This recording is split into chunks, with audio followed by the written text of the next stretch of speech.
இவங்க ஒரு super human. ஆனா இந்த மாதிரி சூப்பர் ஹியூமனா இருக்கிறதுல ஒரு சில சின்ன சின்ன பிரச்சனைகள்லாம் இருக்கு. இவங்களோட பேர் தான் ஜில் பிரின்ஸ். 1965ல பிறந்த இவங்க பாத்தீங்கன்னா, ஒரு சின்ன வயசுல ஒரு 14 வயசா இருக்கப்ப ஒரு விஷயத்த கண்டுபிடிக்கிறாங்க. என்னன்னா, நம்மலாம் ஒரு 3, 4 வயசுல இருந்து என்னென்ன நடந்தது அப்படின்னு சொல்லிட்டு ஒரு சில நல்ல விஷயங்கள், கெட்ட விஷயங்கள் மட்டும் நமக்கு மெமரியில ஞாபகம் இருக்கும். அது நமக்கு போக போக அதுவே மறந்துரும். ஆனா இவங்களுக்கு பாத்தீங்கன்னா, ஒரு 3, 4 வயசுல இருந்து என்னென்ன நடக்குது அப்படின்னு சொல்லிட்டு நினைவு தெரிஞ்ச நாள்ல இருந்து சொல்லுவோம்ல, அந்த மாதிரி ஒரு நாளும் ஒரு நிமிஷமும் என்னென்ன நடந்திருக்கு அப்படின்னு சொல்லிட்டு இவங்களுக்கு அணு அணுவா ஞாபகம் இருக்குமா. இவங்களுக்கு ஒரு 14 வயசுக்கு இருக்கிறப்ப போயிட்டு 1965ல பிறந்தவங்களுக்கு போயிட்டு 1970ல என்ன நடந்தது, 1970ல இந்த ஜனவரி 5ஆம் தேதி என்ன நடந்தது அப்படின்னு சொல்லிட்டு ஒரு எக்ஸாம்பிள் கேட்கறீங்க அப்படின்னா, அந்த நாள்ல வந்து நாங்க இப்ப வெளியே போயிட்டு இருந்தோம். அப்ப இந்த கார் வந்தது. இவங்க வந்து இந்த வார்த்தைகள்லாம் பேசினாங்க அப்படின்னு சொல்லிட்டு ஒரு விஷயமா இவங்களுக்கு ஞாபகம் இருக்குமா. 2000ல என்ன பண்றாங்க, ஜேம்ஸ் அப்படின்னு சொல்லிட்டு ஒரு நியூராலஜிஸ்டுக்கு ஒரு லெட்டர் எழுதுறாங்க. இந்த மாதிரி எனக்கு இந்த மாதிரி பாதிக்கப்பட்டிருக்கேன்.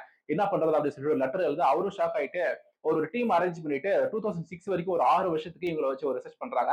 ரிசர்ச் பண்றப்பதான் கண்டுபிடிக்கிறாங்க இவங்களுக்கு ஹைப்பர் தைமேஷியா அப்படின்னு சொல்லிட்டு ஒரு சிண்ட்ரோம்னால பாதிக்கப்பட்டிருக்காங்க அப்படின்னு சொல்லிட்டு. இந்த மாதிரி பாதிக்கப்பட்டாங்க அப்படின்னா ஒரு நாள் ஒரு நிமிஷமும் என்னென்ன நடக்குது அப்படின்னு சொல்லிட்டு அவங்களுக்கு ஞாபகம் இருக்குமா. இது நம்மளா வந்து நம்மள போய் பாதிக்கணும் அப்படின்னு சொல்லிட்டு நினைச்சா வராது.